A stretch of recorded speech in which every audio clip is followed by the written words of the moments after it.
Hey everybody, this is Nathan Havey, the writer and director of Beyond Zero. The movie has been out for 5 years, and I've had a lot of requests for an update about what has happened at Interface since the movie came out. And I'm very pleased that we've got Liz Minné here with us. And we'll give Liz a chance to introduce herself, but she is the perfect person to give us that update. So, Liz, would you just tell everybody real quick who you are and how you came to Interface? Yes, absolutely. So excited to be here. And yes, my name is Liz Minné. I'm our head of global sustainability strategy. I've been with Interface for 5 years, so just the perfect amount since the movie came out. I was so excited to watch the movie right after I started. And so I have a background in environmental engineering and corporate sustainability, and found my way to Interface and have since moved into a position, I would say, along the same lines as what Erin was doing during the recording of Beyond Zero. And yeah, love being here at Interface. Love what I Perfect. do. Perfect. Okay, good. So, from 2020, 2021, we're 5 years on. There's a lot that has happened in the world. One of the questions that I get doing film screenings around is, because of all the pushback on ESG and woke capitalism and all that, has Interface decided that it's better to sort of stop pursuing sustainability, or have they continued? So let's start with that question. Which is it? Absolutely. We are still talking about sustainability and we are still hard at work making progress day after day. I think it's one of the things that brings me great joy in the position that I'm in and the position that my team's in. But I would say also all of my colleagues working at Interface, because it's that sort of organization, feel that shared purpose in who we are and pushing forward to be increasingly sustainable day by day. Super cool. And so then, since you have continued the mission, which is awesome, what have you done? What are the highlights in the last 5 years? So we have been busy. You could say that. When I started, we had recently released our carbon negative backing for our carbon negative carpet tiles, which is an amazing feat. Yes. So our Sequest products have our carbon negative, those backings. And since I've been here, we've really taken that to a broader scale within the US. And it is actually our full standard in Europe. So, really expanded on what we had learned there, and even have taken that learning. And last year, we prototyped a carbon negative rubber flooring, first of its kind, at a design event. So, we're excited.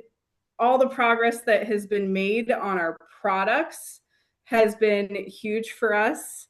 And then when I'm thinking big picture, we have some really great moments in time in our strategy. So in 2021, we set our science based targets.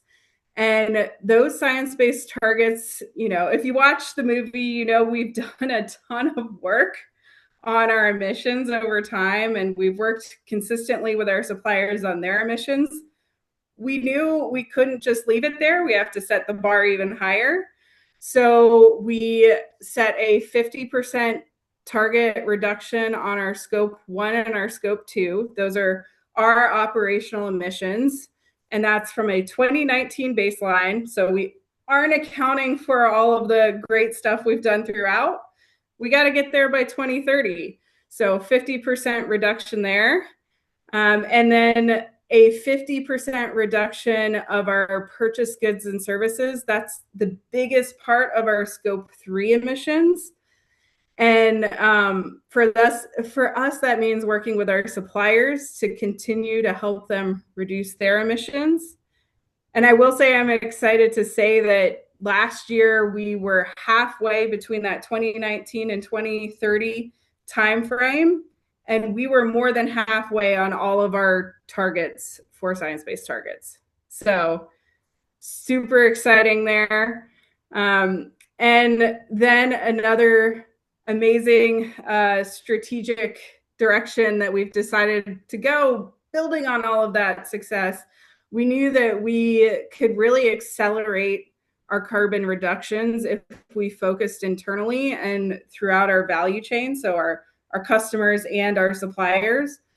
And so we made a strategic decision in 2024 to no longer use carbon offsets in our offerings. And we would take what we were investing in carbon offsets outside of our value chain, instead invest them in ways we could accelerate change within our products, with our suppliers, with our customers, and with our operations to get to our goals of science-based targets and our even more ambitious goal to be carbon negative by 2040 without offsets as quickly as possible. That's amazing. And so Interface is no longer using carbon offsets. And I think that if I looked at the charts correctly, it looked like your actual carbon signature went up for a while. But it was because if you don't have those offsets anymore, that's actually a truer number of the actual impact of your operations. Is that true? So we hadn't been accounting for offsets within our greenhouse gas protocol, like within that inventory. But I think, we are a growing business. So what's really exciting also, last year we talked about the fact that we had growth and we did it while reducing our emissions. So really decoupling those two is best of both worlds. You want to continue to be profitable. You want to expand as a business so that you can really be low carbon and get low carbon products out there. And to do that while reducing your carbon footprint as well. So growing and reducing carbon footprint is really the goal, and something that we are well on track for. Yeah, super cool. And so then, Liz, as you're looking at the next 5 years, it's puts you past 2030. Can you give us just a window into some of the big, meaty, difficult challenges that you and the team are working to solve right now? Yeah. So, I mean, so much comes down to that marriage between innovation and sustainability, because we know that's how we can really make change happen. And I think we've learned so much from our carbon negative carpet tiles. Now we're learning how to do that for our rubber portfolio. We also have an LVT portfolio. So how can we reduce our impacts there? But we know that 85% of our impacts are in our products. And so that means we have to work with our suppliers. And interestingly, and sort of a complication, is we have to figure out how to work with the end users to reduce the impacts in maintaining our products over time, and then end of life, getting them back to us or getting them to a second use. Certainly being increasingly circular is one of the next big challenges on the horizon. We have a good number of programs in place, but it is super complex. And we have to get better and better to reach our 2040 carbon negative goal. Yeah, got it. And then you had mentioned that there's a few strategies that you've been able to use. So, there's recycling as a major way to do things. There is this bio-based approach, which is how you've been able to achieve the carbon negative carpet tiles. But you mentioned that there's a new one. I wonder if you can give us just a look at something that's new and exciting there. Yeah, that's right.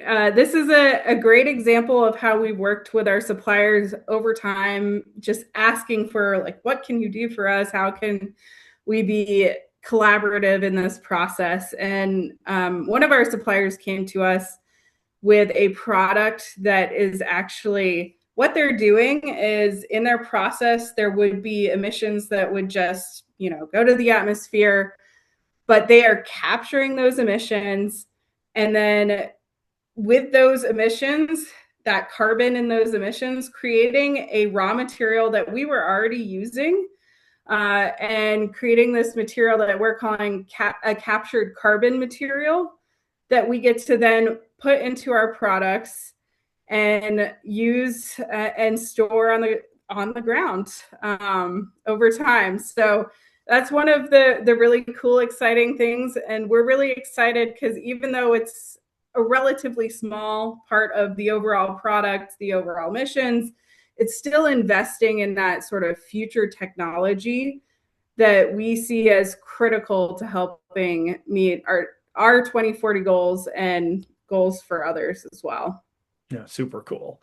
Well, Liz, the thing that I don't know that you get to hear is that when we have allowed professors and other audiences to use Beyond Zero, the number one piece of feedback they get, especially from young people, is that it gives them hope. That it's not over Yeah. yet, that there actually is a viable pathway, a strategy that can work to transform, essentially the engine of capitalism into the thing that can create the solutions that we need to create to be able to solve climate change. And you, my friend, and your team are the people that are out there making that hope happen. You are continuing to drive the example forward. And so, on behalf of myself and everybody else that finds hope from the interface case, I just want to say thank you. Thank you for everything you're doing. Well, thank you. It is such a blessing and a joy to get to work at a place like this. But I think it's also true, Ray would say, brighten the corner where you are. So wherever it is that, any of you all that I'm talking to find yourselves, bring that brightness to the corner and make a change wherever you are. So that's Liz Minné from Interface as of February 23rd, 2026. And Liz, with any luck, we'll be checking in again as you close in on those science-based targets in 2030 and as we hopefully can celebrate a truly carbon negative company with no offsets by 2040. So we'll be in touch. Thank you for your time. Amazing. Thank you.